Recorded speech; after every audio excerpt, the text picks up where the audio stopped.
자, 오늘도 예배에 나오신 성도님들 모두 환영합니다. 자, 더운 날씨는 우리가 성경학교를 생각하면서 이겨내면 될 것 같습니다. 성경학교 내 이웃을 내 몸과 같이 사랑하라. 찬송 익히시는 마음으로 리듬에 몸을 맡기고 찬양 시작해 보겠습니다. 이웃을 내 몸과 같이 사랑하라. 내 이웃을 내 몸과 같이 사랑하라. 이것이 크고 첫째 되는 계명이니 내 몸과 같이 사랑하라. 내 이웃을 내 몸과 같이 사랑하라. 내 이웃을 내 몸과 같이 사랑하라. 이것이 크고 첫째 되는 계명이니 내 몸과 같이 사랑하라. Love your neighbors. Love your neighbors as you love yourself. Love your neighbors as you love yourself. Love your neighbor as you love yourself. This is the most important commandment. 내 이웃을 내 몸과 같이 사랑하라. 내 이웃을 내 몸과 같이 사랑하라. 이것이 크고 첫째 되는 계명이니 내 몸과 같이 사랑하라. 다음 주에는 율동까지 해서 같이 한번 연습해 볼게요. 아름다운 마음들이 모여서 찬송드리겠습니다. 아름다운 마음들이 모여서 주의 은혜 나누며 예수님을 따라 사랑해야지. 우리 서로 사랑해. 하나님이 가르쳐준 한 가지, 내 이웃을 내 몸과 같이. 미움 다툼 시기 질투 버리고 우리 서로 사랑해. 이 다음에 예수님을 만나면 우리 뭐라 말할까. 그때에는 부끄러움 없어야지. 우리 서로 사랑해. 하나님이 가르쳐준 한 가지, 내 이웃을 내 몸과 같이.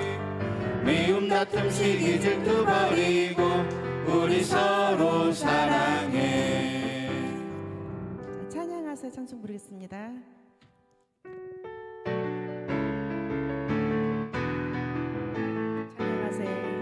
찬양하세 찬양하세. 왕께 소리 높여 찬양 드리세. 찬양하세 찬양하세.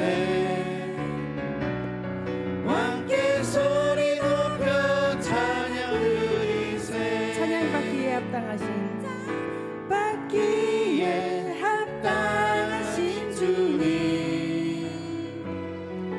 언제나 동일하신 주. 무릎 꿇고서 주 이름 외치세. 예수 나의 왕, 예수 나의 왕, 예수 나의 왕. 아멘. 찬양하세 찬양하세. 왕께 소리 높여 왕께 소리 높여 찬양 드리세. 찬양하세 찬양하세.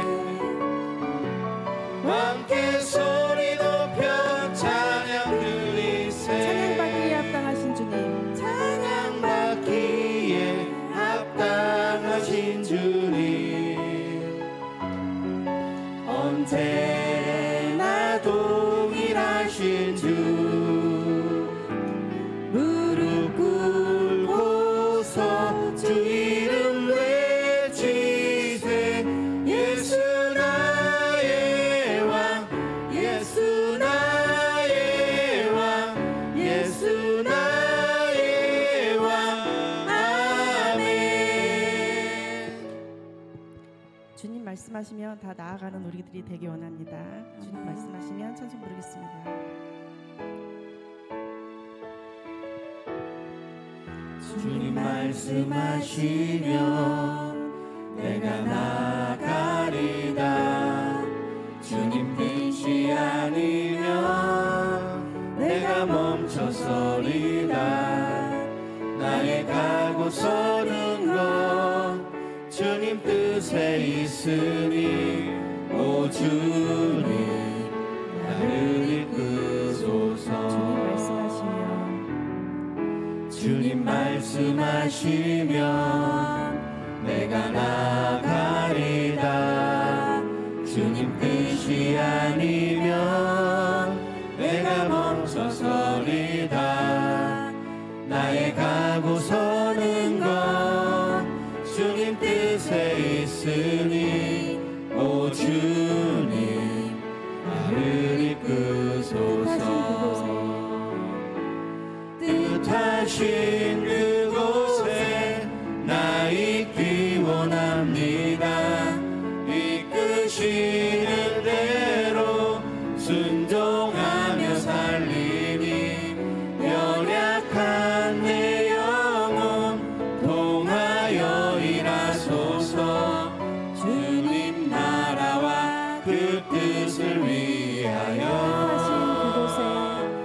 뜻하신 그곳에 나 있기 원합니다. 이끄시는 대로 순종하며 살리니 연약한 내 영혼 통하여 일하소서. 주님 나라와 그 뜻을 위하여 오 주님 나를 이끄소서. 다시 찬양드리겠습니다. 주님 말씀하시면 주님 말씀하시면 내가 나가리다.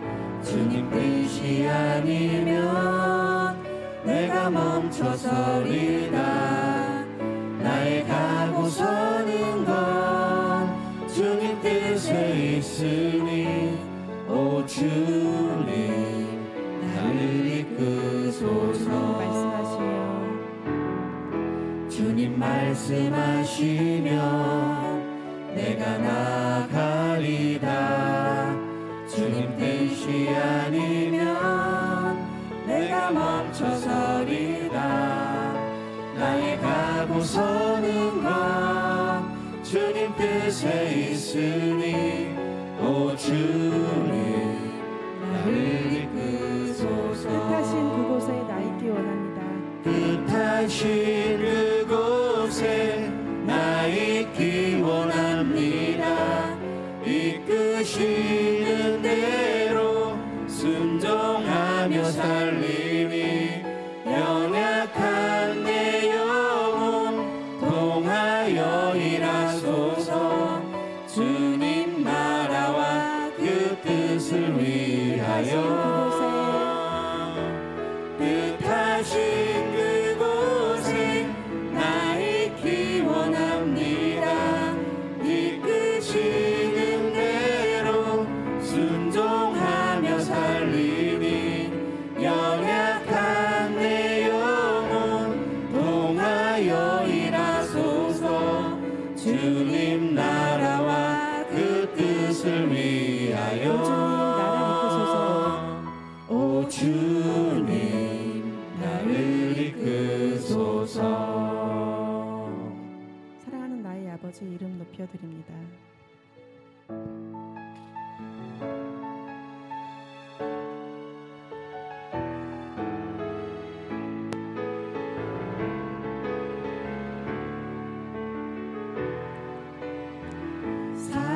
사랑하는 나의 아버지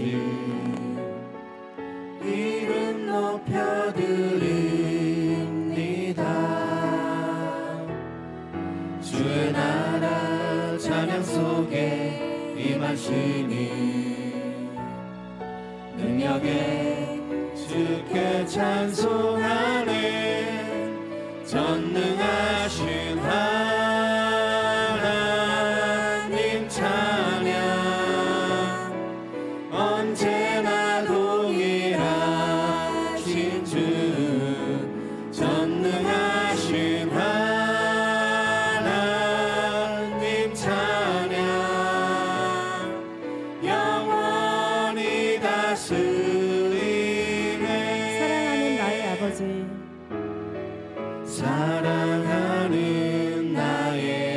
아버지 이름 높여드립니다. 주의 나라 찬양 속에 임하시니 능력에 주께 찬송하네. 전능하신 하나님 찬양 언제나 동일하신 주 전능하신 하나님 찬양 영원히 다스리네. 나 주의 이름 높이리. 나 주의 이름 높이리. 하늘 높이 들린 깃발처럼 주의 이름 높이리. 전능하신 하나님 찬양 언제나 동일하신 주 전능하신 하나님 찬양 영원히 다스리네. 전능하신 주님을 찬양하기 원합니다. 묵상으로 예배 준비하시겠습니다.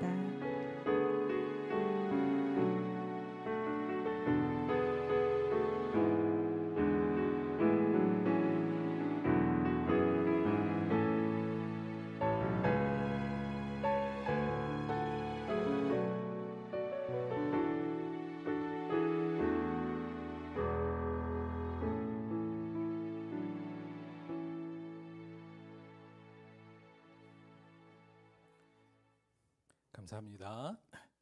우리를 사랑하시되 끝까지 사랑하신 예수님의 사랑과 우리를 이 땅에 보내주시고 지금도 함께 하시는 하나님의 은혜에 감사하며 순종하는 마음으로 6월 8일 주일 예배 하나님께 드리겠습니다. 다 같이 묵상으로 기도하겠습니다.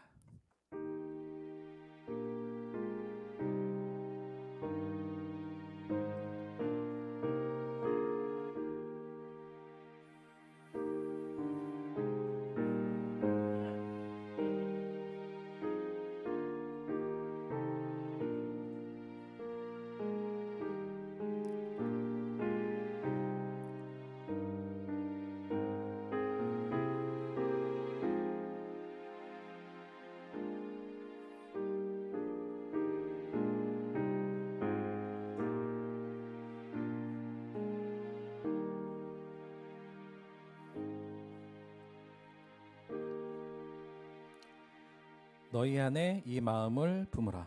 곧 그리스도 예수의 마음이니 그는 근본 하나님의 본체시나 하나님과 동등됨을 취할 것으로 여기지 아니하시고 오히려 자기를 비워 종의 형체를 가지사 사람들과 같이 되셨고 사람의 모양으로 나타나사 자기를 낮추시고 죽기까지 복종하셨으니 곧 십자가에 죽으심이라.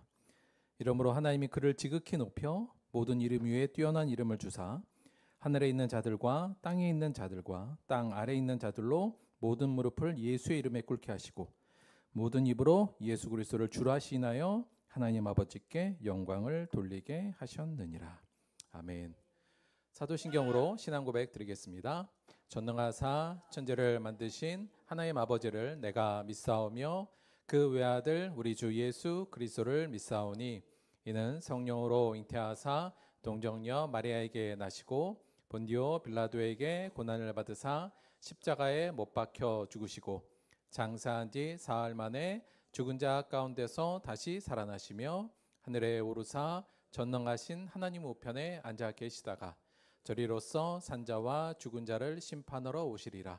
성령을 믿사오며 거룩한 공예와 성도가 서로 교통하는 것과 죄를 사하여 주시는 것과 몸이 다시 사는 것과 영원히 사는 것을 믿사옵나이다. 아멘. 우리를 대표해서 이정수 목사님께서 기도해 주시겠습니다.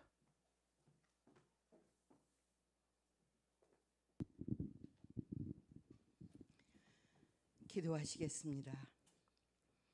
참으로 좋으신 우리들 아버지 하나님, 하나님의 높고 위대하신 그 이름, 모든 이름 위에 뛰어나신 그 이름을 찬양하고 찬미 드리옵나이다. 사모하는 영을 만족시켜 주시고 줄인 영혼을 채워주시는 우리들의 좋으신 아버지 하나님, 우리 영혼이 하나님을 사모하고 갈망하며 거룩한 주일 하나님 앞에 예배드리기 위해서 달려나왔나이다. 이 시간 우리 한 사람 한 사람을 주의 말씀으로 만나 주시옵소서.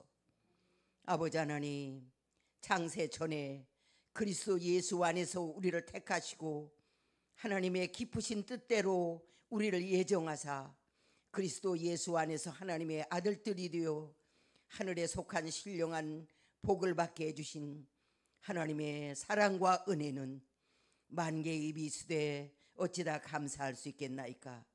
이 시간 우리 모두가 온 마음 다해 전심으로 아버지 하나님께 감사하고 감사드리옵나이다.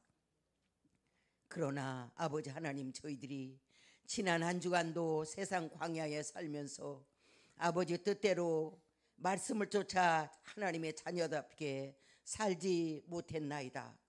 마음은 원이로 돼 육신이 약하여 넘어질 때도 있었고, 아버지 하나님, 참으로 하나님의 말씀에 순종하지 못했음을 이 시간에 회개하고 돌이키오니 우리를 불쌍히 여겨주시고 우리 주 예수 그리스도의 십자가 보혈로 저희들을 정결하게 씻어주시고 우리 모두 의의 거룩한 옷을 입혀주셔서 하나님께서 연락하시는 신령과 진정의 예배를 드리는 예배자가 다 되게 하여 주시옵소서. 사랑의 아버지 하나님, 우리 모두 성숙한 그리스도인이 되기를 원합니다. 그러기 위해서 우리는 먼저 예수님 안에서 항상 우리 자신이 행복한 사람이 되고 예수님께서 새 계명으로 주신 서로 사랑을 실천하며 또한 우리 속에 숨어있는 악의 도화선인 비교 판단을 하지 말아야 할 것을 배웠나이다. 이 비교 판단은 우리 심령의 기쁨과 감사의 생수의 강을 마르게 하며 주님의 계명과 뜻을 파괴하며 하나님께서 아담에게 유일하게 금지시켰던 선악과이며 사탄이 인간을 타락시키는 유혹이며 그 결과는 죽음이었습니다. 이 시간 원하여 기도 앞기는 우리 들복교회 성도들 모두가 우리 속에 숨어있는 악의 도화선인 비교 판단을 경계하고 물리치며 예수님께서 주신 새 계명인 서로 사랑을 실천하여 모두 성숙한 그리스도인들이 다 되게 하여 주시옵소서. 자비와 긍휼이 풍성하신 하나님, 나라와 민족을 위해 기도합니다. 새로운 대통령이 선출되었습니다. 공의와 정의를 바탕으로 국민의 신뢰를 회복하고 국민을 소중히 여기는 지도력을 주시고 소외된 약자를 돌보며 당파적 분열을 넘어 갈라진 나라를 하나로 통합하는 리더십을 발휘하는 대통령이 되게 하여 주시옵소서. 또한 이 시간 원하여 기도합니다.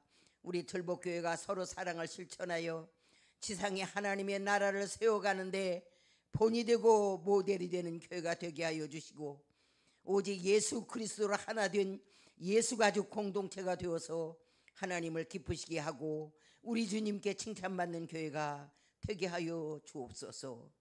또한 원합니다. 오늘 거룩한 주일 우리 위에 하늘 문을 열어주시고 하늘 보고의 문을 열어주셔서 저들의 각양의 소원에 좋은 것으로 응락해 주시옵고 또한 세상 광야에 살면서 여러 가지 인생의 무거운 짐도 가지고 나왔나이다.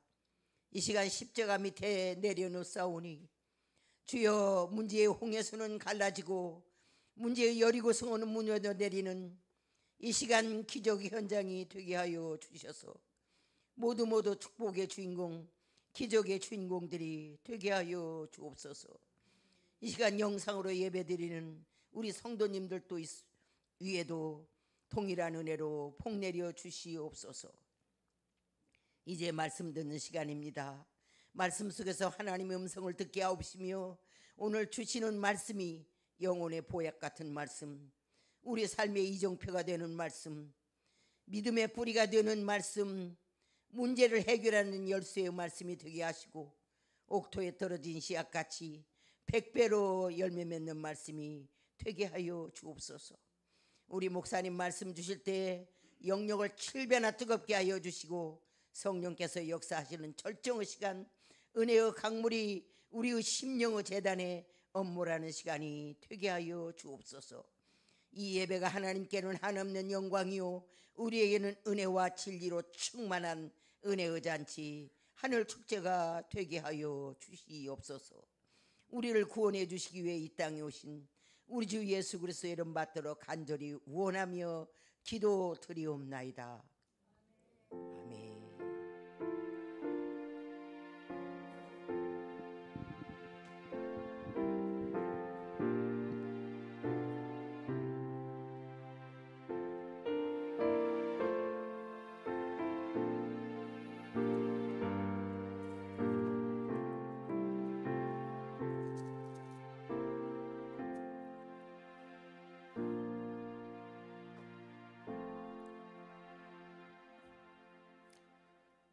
감사합니다.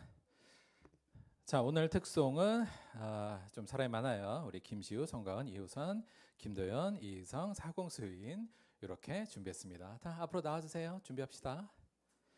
오늘은 우리 야곱의 축복 이 찬송 함께 불러보도록 하겠습니다.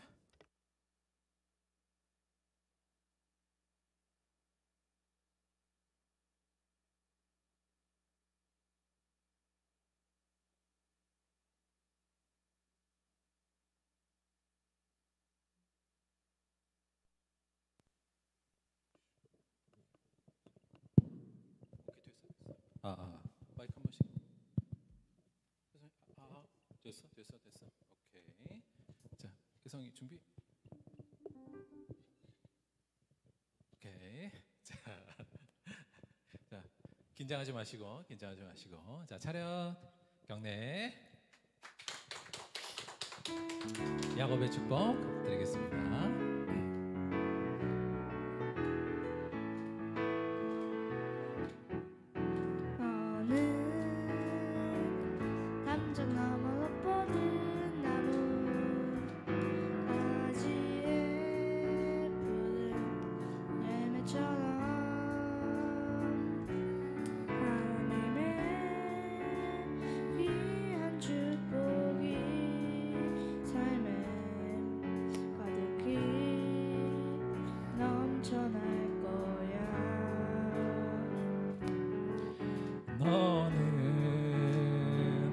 어떤 시련이 와도 능히 이겨낼 강한 팔이 있어.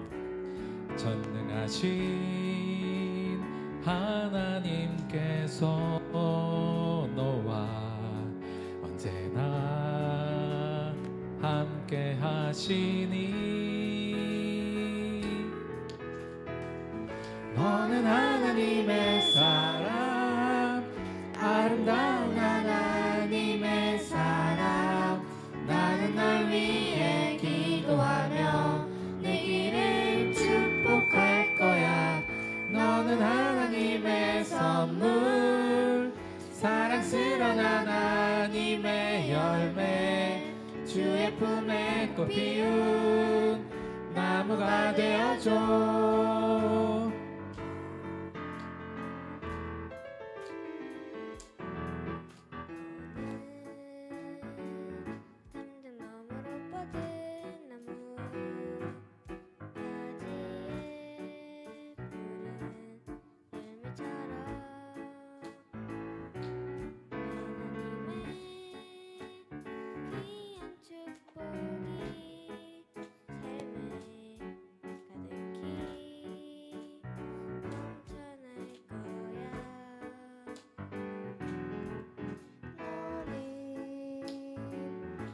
어떤 시련이 와도 능히 이겨낼 강한 팔이 있어. 전능하신 하나님께서 너와 언제나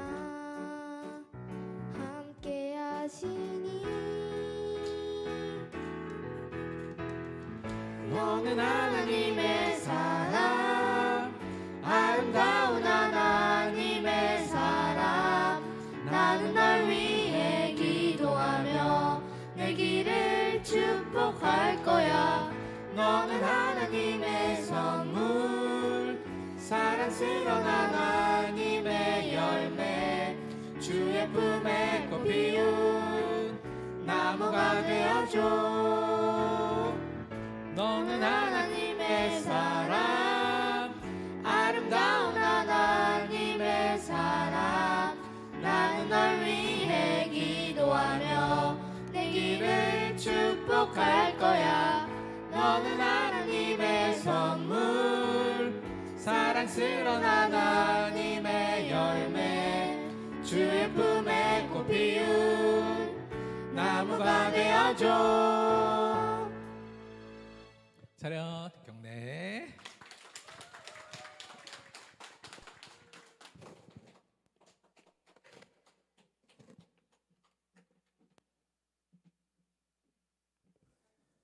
삐소리 사과드립니다. 죄송해요. 사실은 원래 시우하고 저 둘이 그냥 조촐하게 하려고 했거든요. 그런데 갑자기 이렇게 됐어요. 여간 사실 여기가 저희가 그 특송이라는 게 물론 예배의 한 요소로 그 하나님께 찬양을 드리는 건 맞는데, 사실 제 개인적인 목회적 의도는 하여튼 많이 나와서 찬양을 하고 여기서 격려도 받고 응원도 받고, 요게 사실 되게 좀 큰 힘이 되거든요. 그래서 우리 아이들 되도록이면 좀 많이 와서 이런 작은 무대지만 많이 서보고 거기서 또 준비도 하고 실행도 하고 떨리기도 하고 박수도 받고 이런 요 과정이 중요한 교육의 과정이기도 하고 해서 열심히 한번 해보려고 합니다. 다음에 또 할게요. 자, 감사합니다. 자, 오늘 말씀 보도록 하겠습니다. 오늘은 창세기 2장 18절에서 25절까지의 말씀, 본문 말씀 보도록 하겠습니다. 잠시만요. 이거 제가 고칠게요.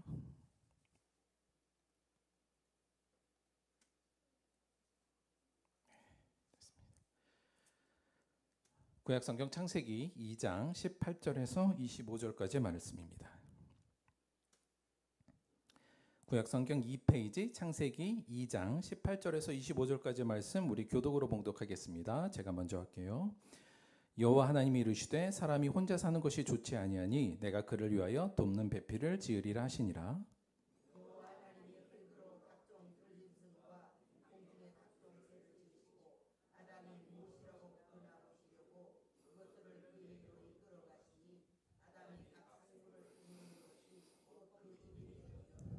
아담이 모든 가축과 공중의 새와 들의 모든 짐승에게 이름을 주니라. 아담이 돕는 배필이 없으므로.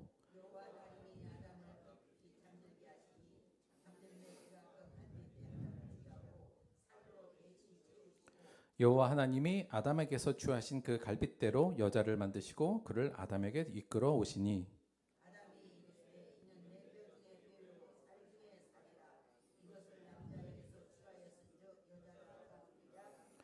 이러므로 남자가 부모를 떠나 그의 아내와 합하여 둘이 한 몸을 이룰지로다. 아담이 그의 아내 두 사람이 벌거벗었으나 부끄러워하지 아니하니라. 아멘. 오늘은 창세기 2장 18절에서 25절 말씀을 중심으로 해서 창조 질서의 회복, 이런 제목으로 하나님의 말씀 함께 나누도록 하겠습니다.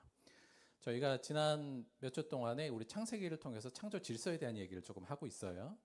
창조 질서 첫 번째 말씀드린 게 뭐였냐면 그 안식하는 것, 샤밧이요. 그래서 내 일을 일정 기간 멈추고 하나님께 돌아가는 이 부분은 일종의 창조 질서로 하나님께서 정하신 것이다. 그래서 너무 바쁘게 일하지 마시고 일하는 중에서도 멈춤이라는 시간을 지키고 우리가 그 시간에 해야 될 일을 해야 된다는 것, 쉬고 하나님께 향하는 마음을 가져야 되는 게 첫 번째였고요. 지난번에는 우리가 선악을 알게 하는 나무의 열매의 근본적인 하나님의 원하는 것은 비교 판단을 하지 말아라. 그게 죄의 근원이어서 우리가 그 부분도 원래 하나님께서 세상을 창조하실 때에 가장 중요한 거는 인간끼리 비교 판단하지 않도록 만드셨다는 게 또 하나의 창조 질서의 하나라고 말씀을 드렸습니다. 오늘은 이어서 또 다른 창조 질서에 대한 부분, 훼손되어 있는 창조 질서와 그 회복에 대한 이야기를 잠시 나누도록 하겠습니다. 자, 아마 기억이 정확할 겁니다. 1990년 12월 26일 서울 목동. 무슨 날일까요?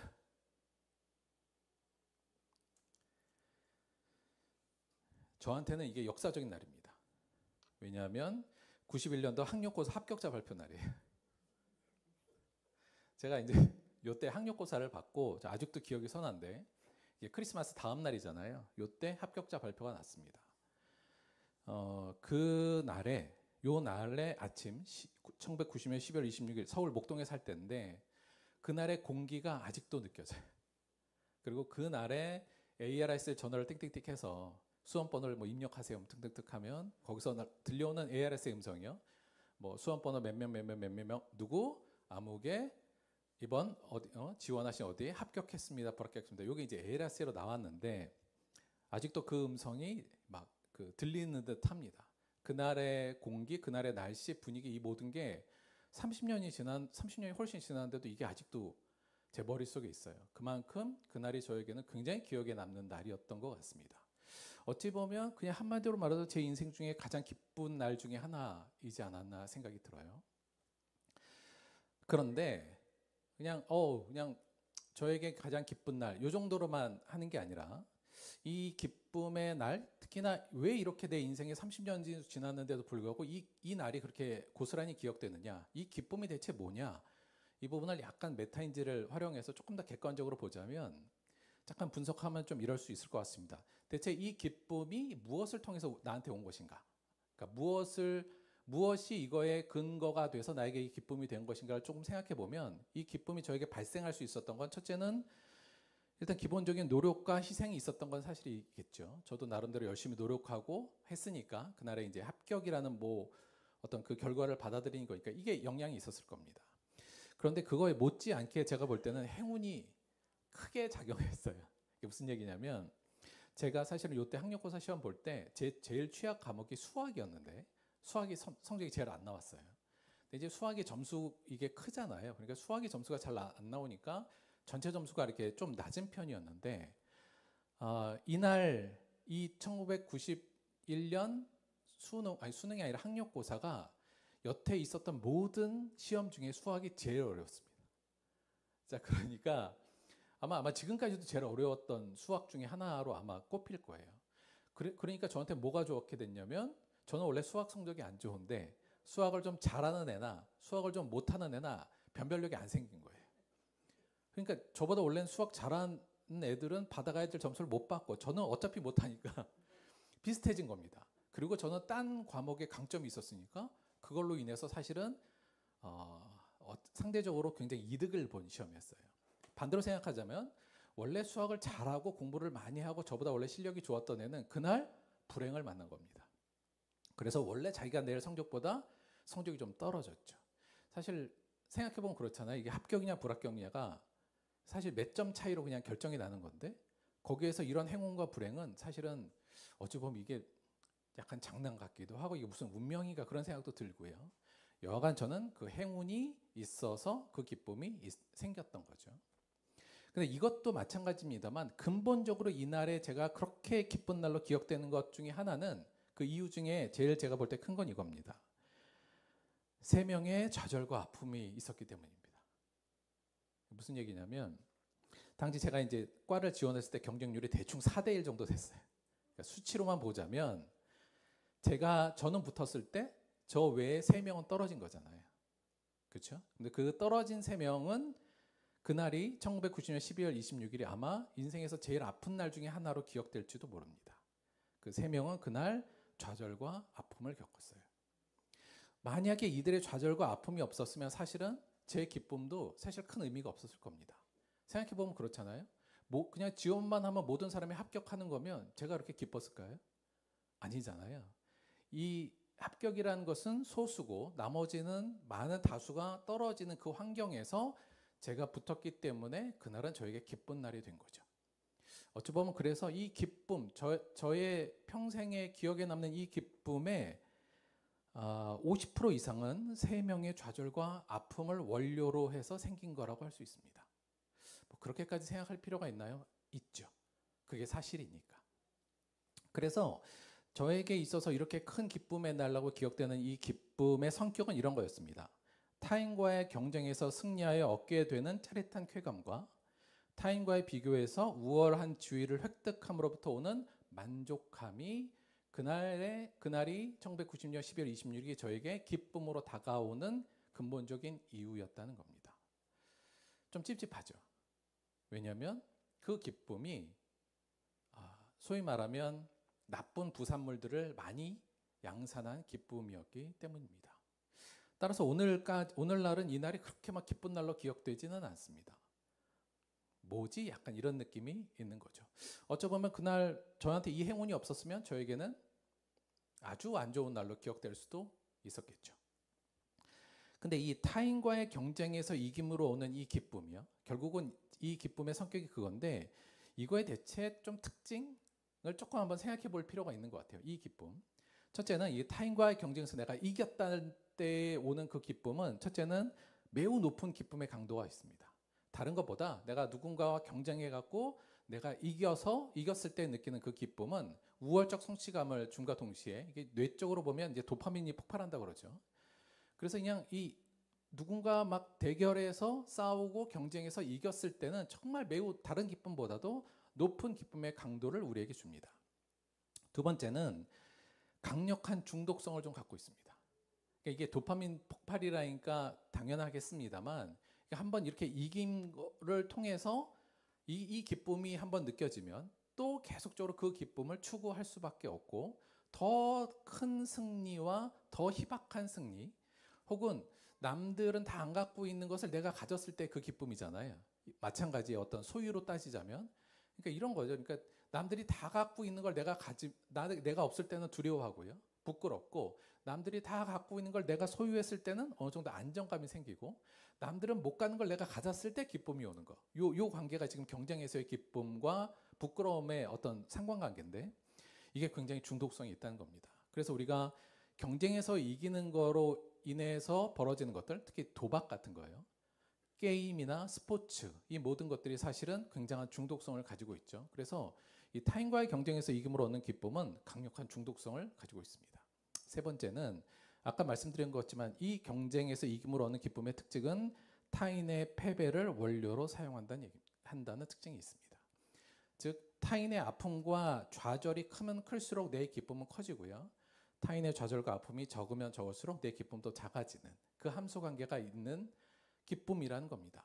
남들이 다 갖고 있는 거 내가 갖고 있는 거 별로 안 기뻐요. 남들이 안 갖고 있는 걸 내가 갖고 있어야 기쁜 거죠. 마찬가지로 남들이 다 누리고 있는 지위를 내가 누리고 있다 기쁘지 않습니다. 유일하게 나만 갖고 있거나 상당수 소수만 갖고 있는 것을 내가 가질 때 기쁨이 오는 거죠. 따라서 이 기쁨은 타인의 패배를 원료로 사용합니다. 다른 식으로 말하면 내가 이 기쁨을 누리면 누릴수록 타인의 아픔과 좌절이라는 부산물이 이 땅에 흘러나가게 되죠. 네 번째 특징은 이게 결코 만족되지 않는다는 겁니다. 아까 이제 중독하고도 연관된 개념인데 이게 이제 이렇게 한번 이겼다고 한 게 아니라 더 큰 승리, 계속적인 승리를 위해서 계속 갈구하게 돼요. 그래서 이 기쁨을 계속 얻으려고 한다면 결코 만족되지 않습니다. 잠시는 만족되지만 조금 있으면 나보다 경쟁에서 더 높은 사람들이 계속 보이고 있고 더 희소성을 가치를 갖고 있는 사람들이 많기 때문에 결코 만족되지 않습니다. 잠시의 만족만 있을 뿐이에요. 따라서 저는 이 타인과의 경쟁에서 이김으로 얻는 이 기쁨을 이렇게 정의하고 싶습니다. 타인과 자신을 무너뜨리는 이건 파괴적인 쾌락이라고 부를 수도 있을 것 같습니다. 이게 결국 중독이 계속되기 때문에 만족도 안 되고요. 결국 그걸 계속 쫓다 보면 자기도 파괴되고 결국 그 기쁨을 쫓는 과정 중에서 나오는 이 타인의 아픔과 좌절을 계속 유발시키기 때문에 결국 타인들도 무너뜨리는 결과를 나타내죠. 그래서 그냥 단순하게 보자면 그냥 나에게는 굉장히 개인적으로는 순간적인 기쁨이 올 수 있지만 근본적으로 이것은 파괴적인 쾌락이다. 이렇게 정의할 수 있을 것 같습니다. 세상은 이 기쁨에 중독되어 있습니다. 이 파괴적인 쾌락에 현재 중독되어 있다고 볼 수 있습니다. 한마디로 말씀드리면 경쟁이 양산하는 승리의 기쁨과 패배에서 오는 부끄러움이 사실은 사회가 돌아가는 근본적인 동력 중에 하나라고 볼 수도 있어요. 그러니까 우리가 이 땅에서 계속 움직이는 건 뭐냐? 이 승리의 기쁨을 얻기 위해서 아니면 패배의 부끄러움을 피하기 위해서 그 동력으로 사실은 이 세상이, 이 사회가 움직인다고 볼 수 있습니다. 예를 들자면 오늘날의 스포츠 산업, 게임 산업, 혹은 뭐 만연하게 있는 도박 같은 거, 다 이 파괴적 기쁨, 파괴적 쾌락에 중독되어 있기 때문에 나오는 현상들이고 유지될 수 있는 거죠. 오늘날의 스포츠, 이게 다 승부 아닙니까? 게임도 승부고요. 요즘 게임도 그래서 대부분 이 경쟁심을 유발하지 않는 게임은 성공하지 못해요. 그래서 상대와 상대가 결투해서 이기는 게임 아니면 등급을 붙여서 더 높은 등급으로 올라가게 하고 더 밑에 있는 등급으로 내 밑에 사람을 두는 이 구도로 모든 게임들이 맞춰져 있죠. 경쟁심 때문에 그렇습니다. 사실 정치도 많은 사람들이 어떤 이념의 싸움이기도 하고 또는 또 다른 어떤 사회의 방향을 제시한다고 하지만 그 근본에는 역시 이 파괴적 쾌락에 중독되어 있기 때문이라고 볼 수도 있습니다. 그러니까 결국은 오늘날 정치의 크나큰 양극화도 이김과 짐, 승리와 패배에서 느껴지는 그 두 가지의 기쁨과 부끄러움의 감정이 사실은 이 정치의 양극화와 우리가 볼 때 비정상적인 정치적 싸움을 일으키고 있다고도 볼 수 있고요. 산업 중에서 경쟁이 없는 산업이 있을까요? 모든 산업은 경쟁 속에서 움직이고 있습니다. 오늘날의 대부분의 마케팅은 다들 이 경쟁심을 통해서 마케팅하고 있어요. 여러분이 이것을 가져야만 성공한 사람입니다. 마케팅이 다 그런 거 아닙니까? 여러분이 이 정도 여행을 가져야 승리한 사람이에요. 이거 못하면 여러분 패배자입니다. 이 경쟁심으로 마케팅하는 게 대부분이고요. 아울러 미디어는 그렇게 승리한 사람을 영시하면서 우리에게 그 기쁨을 추구하도록 만들고, 알다시피 SNS 요즘은 이 상태를 훨씬 더 증폭시켰죠. 옛날에는 내 마을에 내 친구들하고만 비교 경쟁했는데 이제는 전국에 있는 내 또래들 혹은 전 세계에 있는 사람들과 경쟁하는 체제가 되어버렸습니다. 그러니 어떤 문제가 생겼을까요? 당연히 이를 통해 각종 사회 문제가 양상되고 있고요. 뭐 다양한 양극화뿐만 아니라 오늘날 많은 현대인이 겪고 있는 정신적 질환의 대부분도 저는 이 부분에 중독되어 있기 때문이라고 볼 수 있다고 봅니다. 아울러서 수많은 계층 갈등 등 또한 이 기쁨에 중독되어 있기 때문이죠. 그런데 이것도 문제이지만 저는 더 큰 문제는 바로 이 부분에 있다고 봅니다. 나와 있는 것처럼 교회도 이 파괴적 쾌락에 중독되어 있다는 점입니다. 교회는 좀 달라야 되지 않나? 아니요. 교회도 사실은 이 파괴적 쾌락에 중독되어 있다고 볼 수 있습니다. 왜냐하면 우리가 세상에 있잖아요. 근데 우리가 이 교회와 구별되는 세상을 살고 있는 것이 아니라 우리 또한 여전히 세상에 살고 있기 때문에 그렇죠. 물론 그럼에도 불구하고 교회는 달라야 됨에도 불구하고 저는 교회도 이 쾌락에 중독되어 있다고 생각합니다. 한 가지만 보면 되는데요. 첫째, 그리스도인의 기도의 상당 부분이 다 이 기쁨을 달라는 기도입니다. 여러분, 기도의 대부분이 저도 이 경쟁에서 이김으로 오는 이 파괴적 기쁨을 저에게 주세요. 이 기도가 어찌 보면 여러분이 달라는 기도의 제목이 아마 대부분이 이걸 겁니다. 만약에 그렇다면 우리도 역시 그 기쁨에 중독되어 있다고 볼 수 있는 거죠.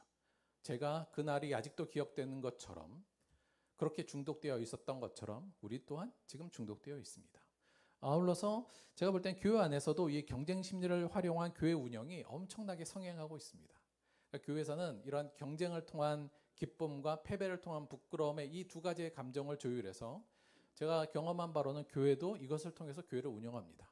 경쟁심을 유발시키고 그를 통해서 뭔가를 이루려고 하는 그런 부분들이요. 예전에도 자주 말씀드렸습니다만 저희 교회에서 어떤 직분을 안 갖게 하고 조직도 안 만들려고 하는 이유 중에 하나가 그거에 있다는 말씀도 다시 한번 드립니다. 즉 지금 세상은 그리고 교회는 이 파괴적 쾌락에 중독되어 있고 반대로 말하자면 패배에서 오는 그 부끄러움에 많은 사람들이 크게 두려워하고 있는 이 상황, 이것으로 이 세상이 지금 운영되고 있고 우리도 그 질서 안에 살아가고 있다는 겁니다. 여러분, 근데 이렇게 생각할 수 있잖아요. 아니 그럼 경쟁이 없는 세상이 어디 있어요? 이 세상에 경쟁이 없는 세상이 어디 있습니까?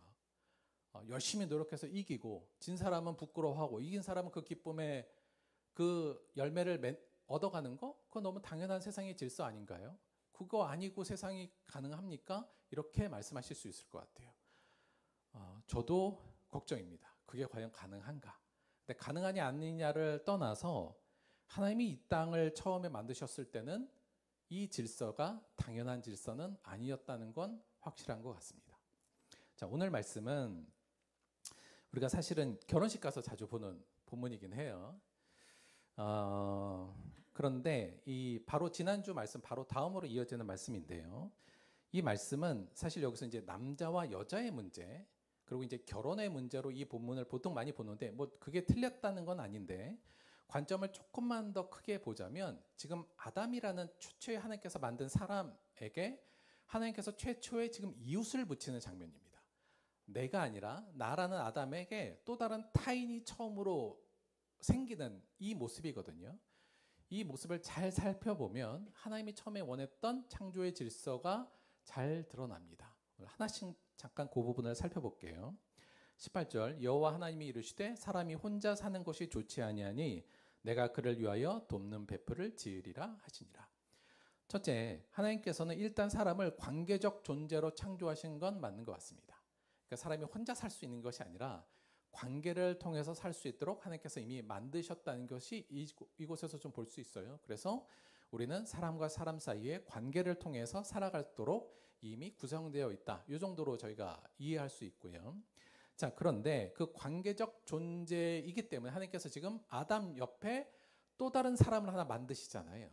그 사람을 데려오는 이 장면인데 이것을 뭐라고 지금 얘기하고 있냐면 돕는 배필을 짓겠다 이렇게 얘기하세요.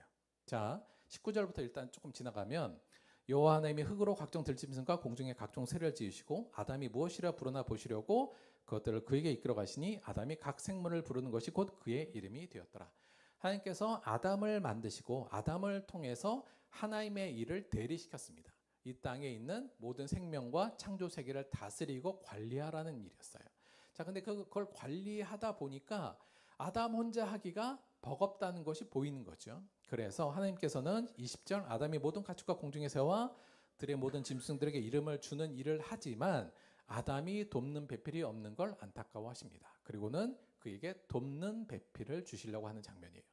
자, 여기서 돕는 배필, 배필이란 게 뭐냐면 우리가 결혼할 때의 그 상대자를 우리가 배필이라고 부르잖아요. 근데 이제 이 전체적인 본문을 너무 결혼이라는 이 어떤 테마를 생각하니까 번역을 그냥 배필로 해버린 거예요.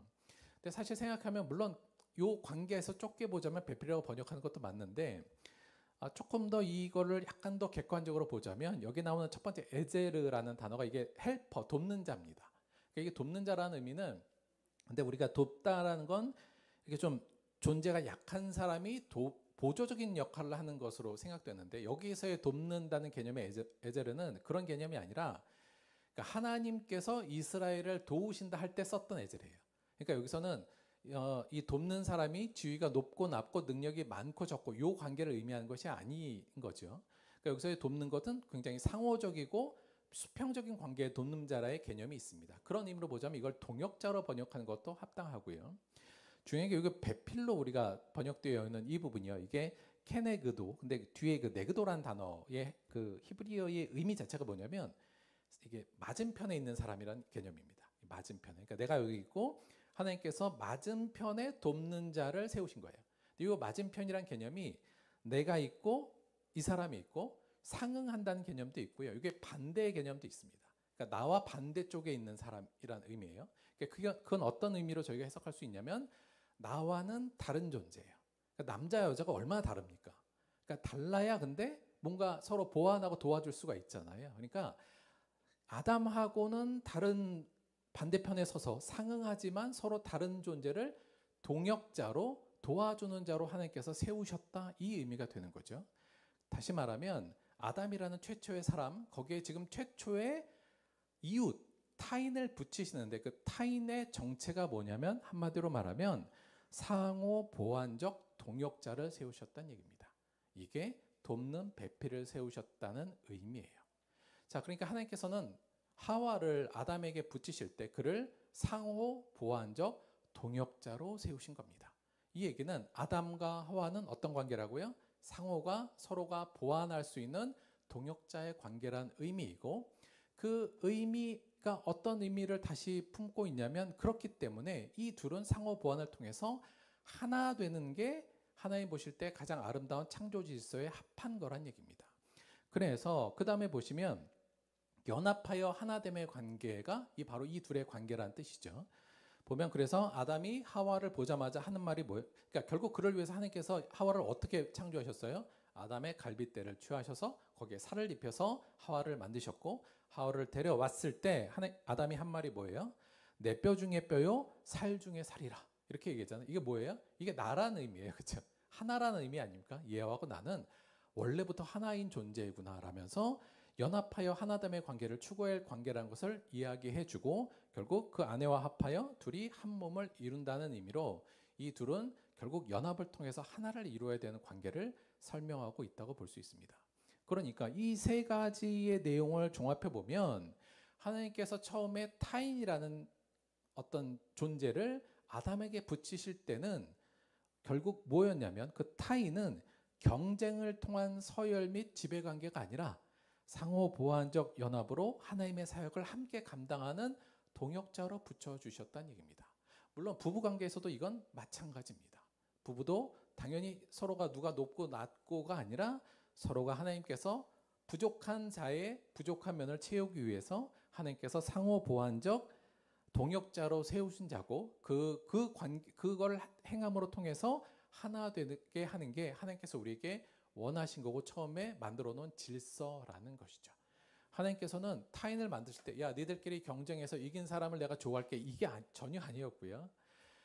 하나님께서는 너희 둘이 서로 상호 보완적 동역자가 되어서 하나님의 일을 같이 감당해라. 이게 바로 타인을 보내신 근본적인 하나님께서 주신 이유였다고 볼 수 있는 겁니다. 그것이 곧 창조 질서이자 구약에서 얘기하는 샬롬의 상태예요. 그러니까 샬롬이란 게 평화잖아요. 그래서 사람과 사람 사이에 서로 상호 보완적 관계로 보고 동역자로 우리가 하나됨을 추구함으로 얻어지는 평화의 관계가 샬롬이고, 그 관계를 완성함으로 하나님과 인간 간의 관계가 그 창조 질서 안에서 움직여서 하나님과 인간 관계의 샬롬이 평화가 이루어진 것이 곧 하나님께서 처음에 원하셨던 창조의 질서였고 창조의 목적이기도 했다는 얘기입니다.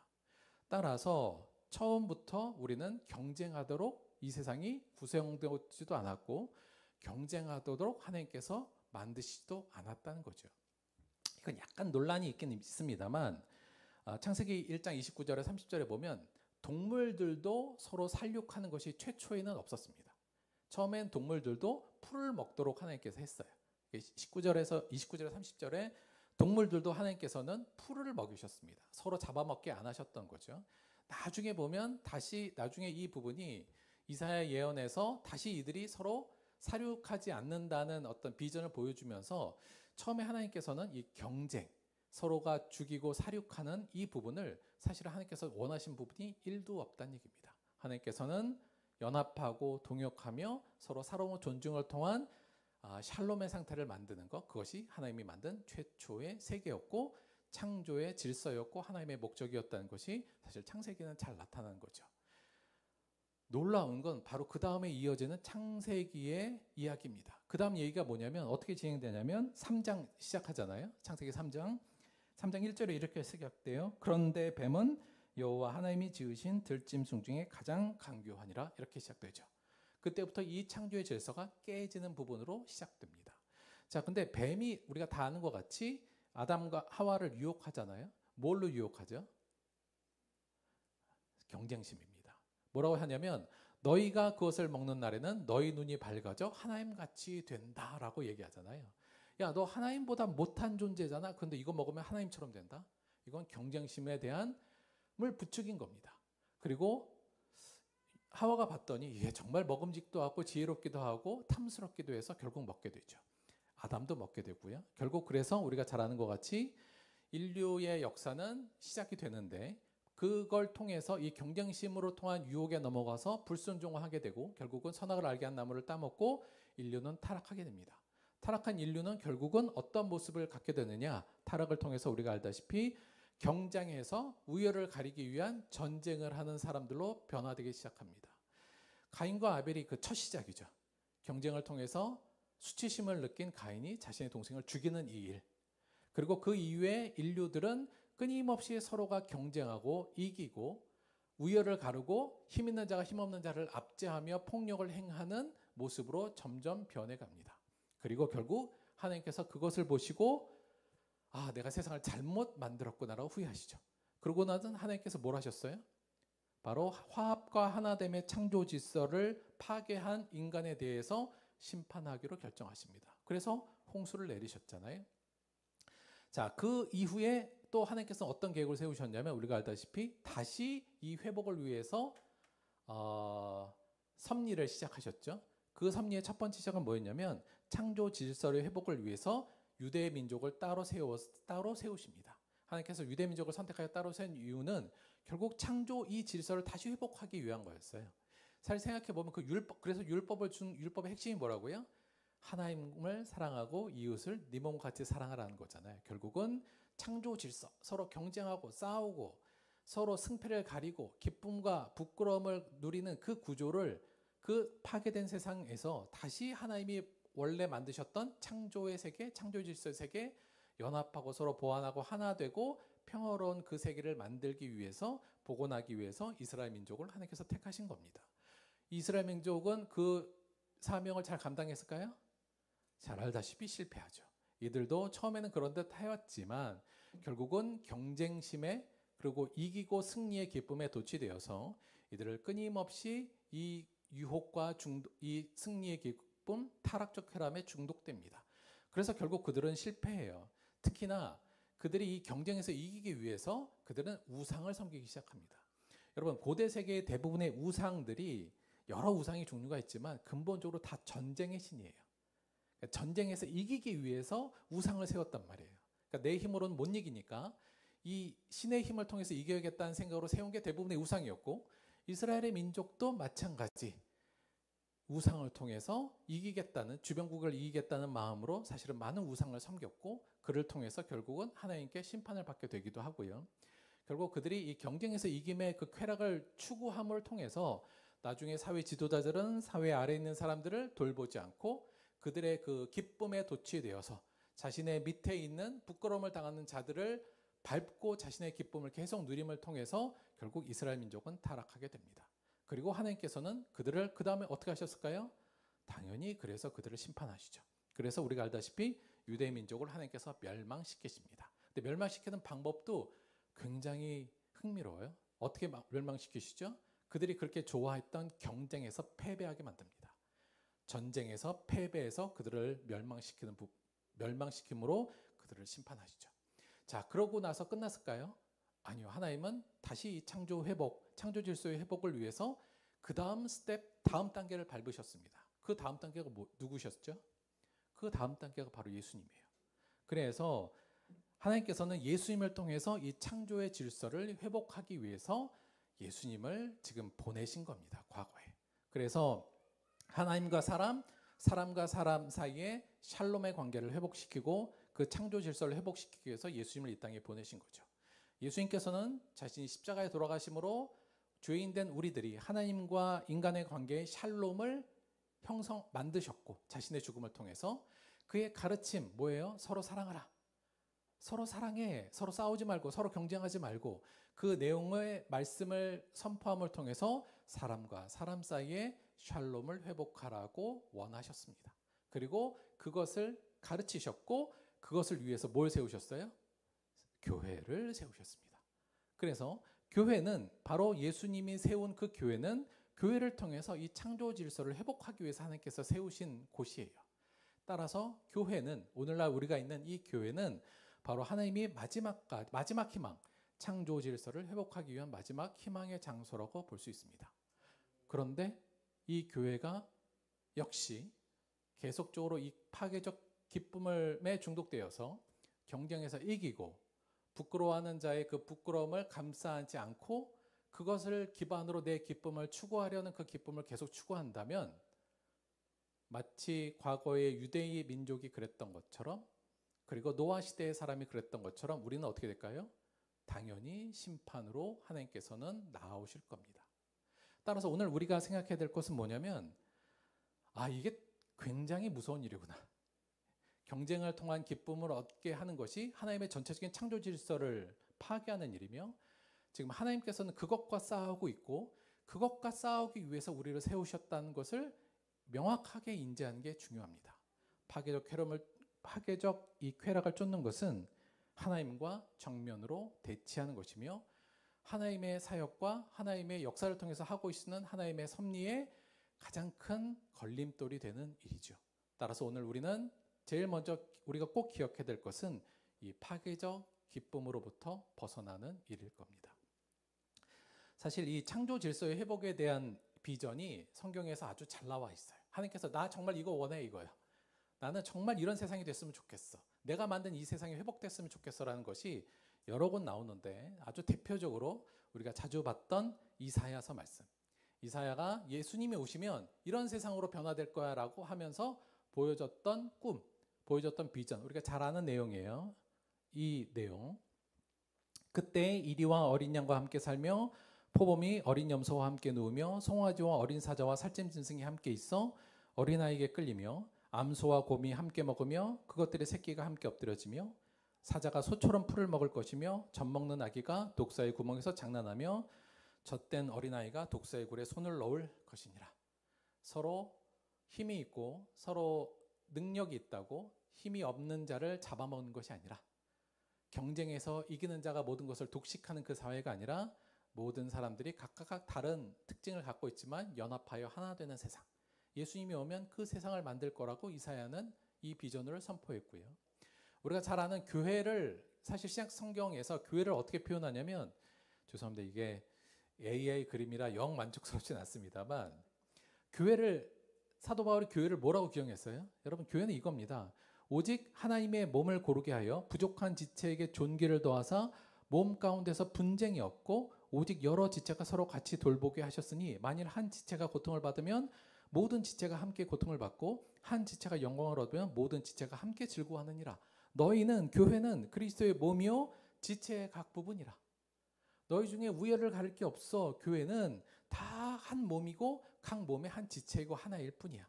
한 사람이 영광을 받으면 모든 한 지체가 영광을 받으면 모든 지체가 영광을 받는 거고 하나가 부끄러움을 당하면 모든 사람이 부끄러움을 당하는 거지. 너희들 각자가 경쟁해서 우열이 있는 것이 아니라 모두가 그리스도를 머리로 둔 우리는 모두 다 한 몸이라는 것. 서로가 상호 보완적 동역자의 관계로 하나 되도록 하나님께서 만드셨다는 것이 신약 성경에 잘 나와 있는 교회의 가장 중요한 특징이고 정체성이거든요.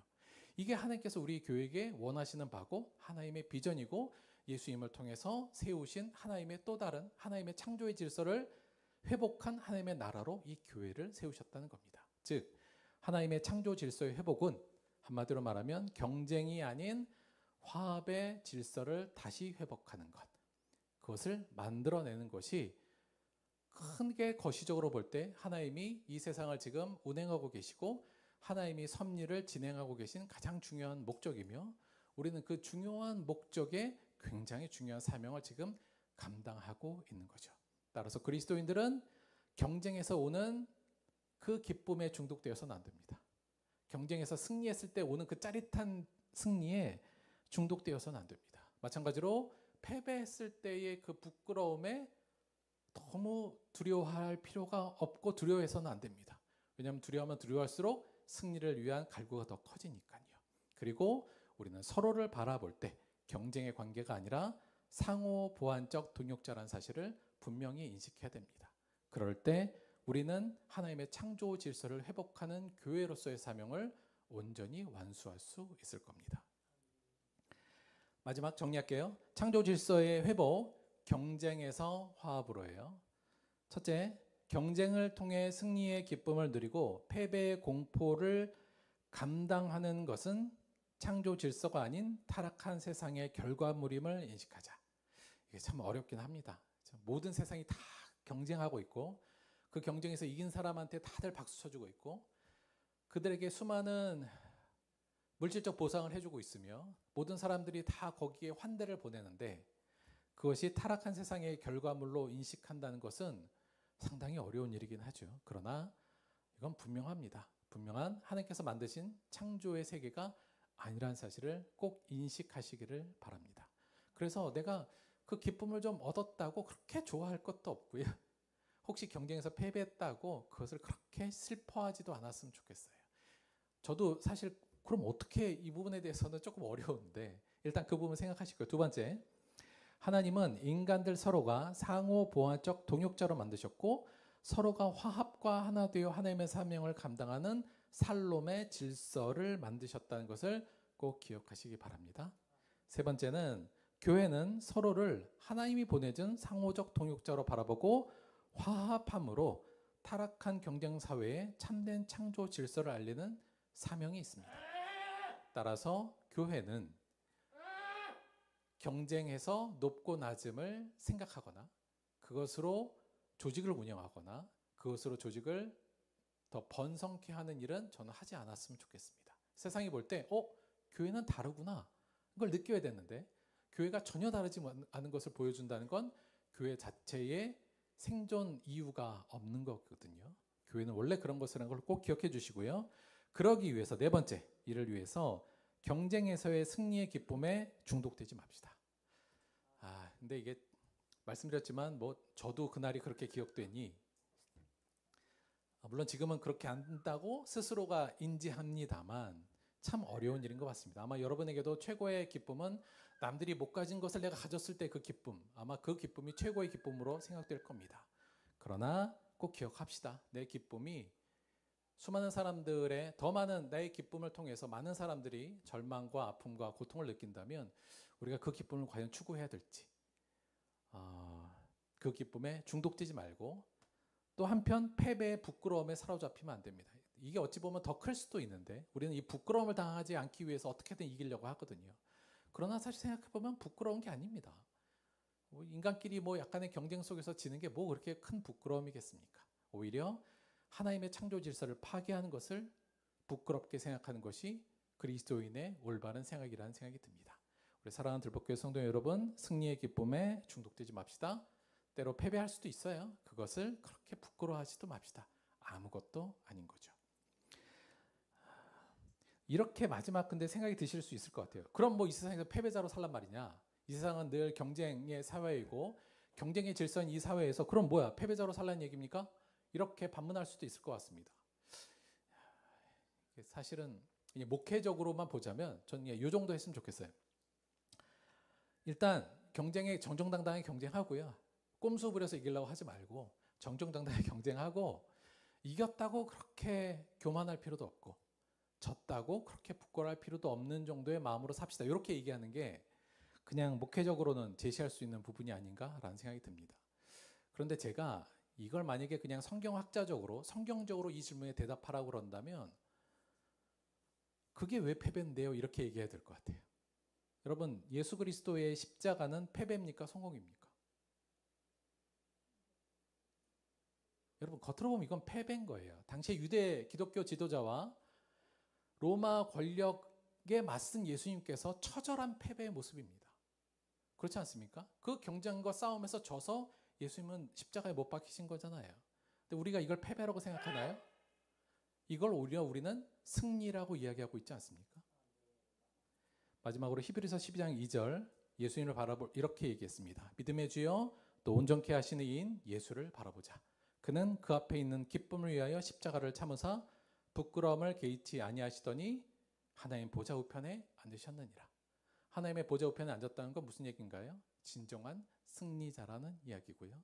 그 승리를 위해서 예수님께서는 패배의 부끄러움을 개의치 않았습니다. 사랑하는 성도 여러분, 질 수 있어요. 약간 부끄러운 거 개의치 맙시다. 그리고 진정으로 우리가 해야 될 일이 무엇인지, 진정으로 우리가 해야 될 관계적 목적이 무엇인지 이웃들과의 삶 속에서 깊이 생각하시면서 패배에 개의치 않고 진정한 승리,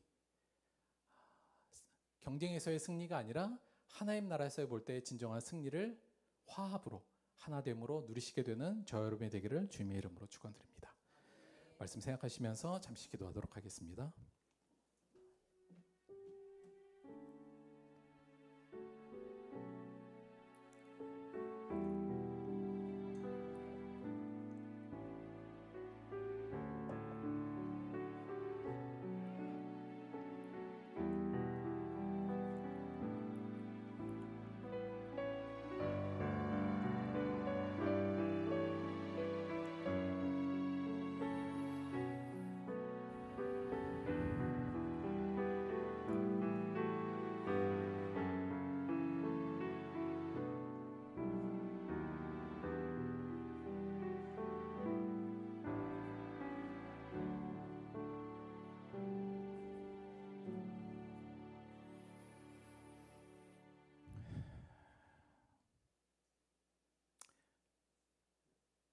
하나님께서 만드셨던 창조의 세계, 그 창조의 질서를 회복하기 위하여 우리를 부르심을 믿으며 감사를 드립니다.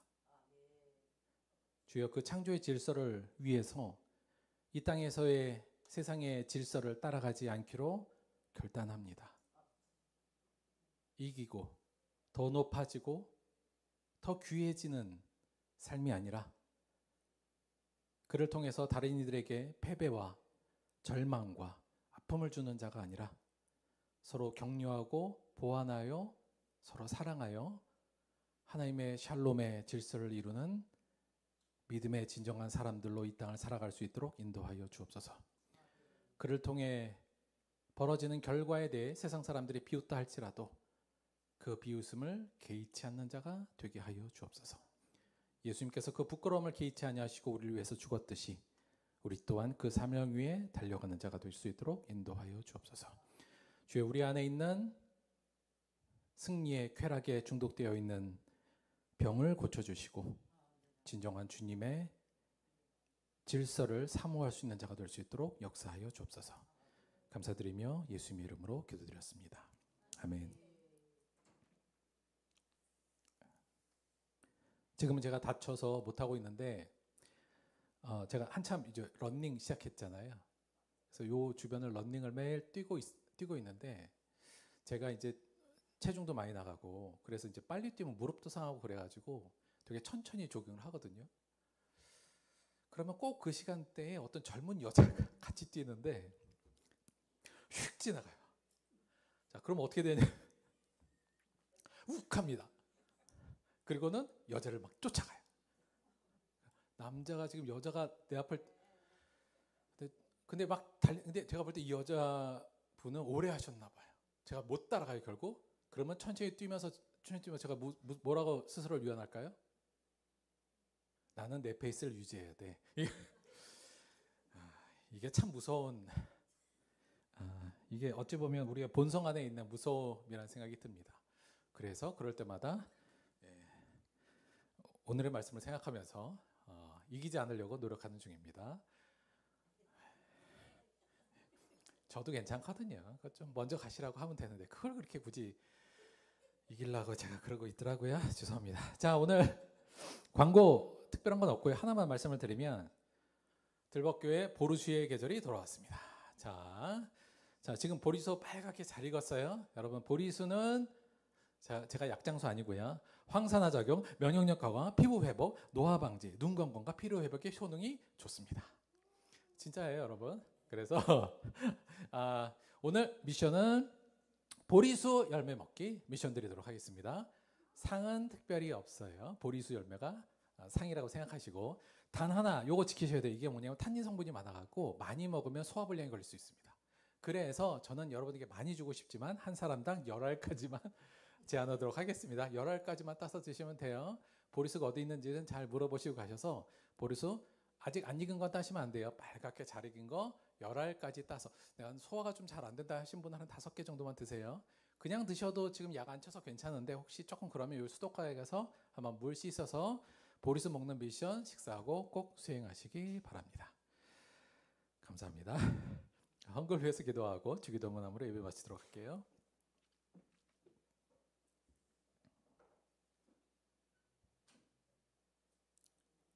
예수께서는 스스로 낮아짐의 길, 패배의 길로 감으로 하나님의 뜻을 이루었습니다. 그러나 주여, 우리는 끊임없이 이기는 길로 가게 해달라고 기도하고 있습니다. 우리의 가야 될 길이 비록 험하고 좁은 길이라 할지라도 예수님을 따라 승리의 길이라기보다는 하나됨의 길을 선택하는 자가 되게 하여 주옵소서. 우리에게 주신 이 놀라운 사명과 구원의 은혜에 감사하여 하나님께 귀한 예물을 드렸습니다. 예물이 쓰이는 모든 곳에 이 하나님의 창조의 질서가 회복되는 역사가 있게 하시고 드린 손길마다 하나님이 주시는 진정한 샬롬의 평안으로 가득 채워 주옵소서. 예수님의 이름으로 기도드렸습니다. 아멘. 함께 주기도문 하겠습니다. 하늘에 계신 우리 아버지여, 이름이 거룩히 여김을 받으시오며 나라가 임하시오며 뜻이 하늘에서 이루어진 것 같이 땅에서도 이루어지이다. 오늘 우리에게 일용할 양식을 주시옵고 우리가 우리에게 죄 지은 자를 사하여 준 것 같이 우리 죄를 사하여 주시옵고 우리를 시험에 들게 하지 마시옵고 다만 악에서 구하시옵소서. 나라와 권세와 영광이 아버지께 영원히 있사옵나이다. 아멘.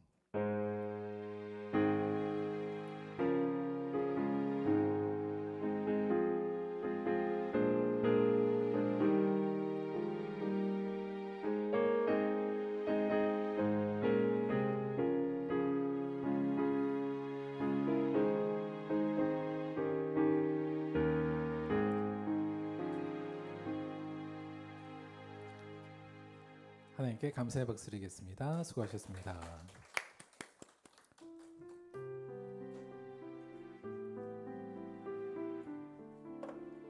브루스 열매 충분히 있으니까 식사하시고 먹으시면 아마 눈이 바짝 떠질 거예요.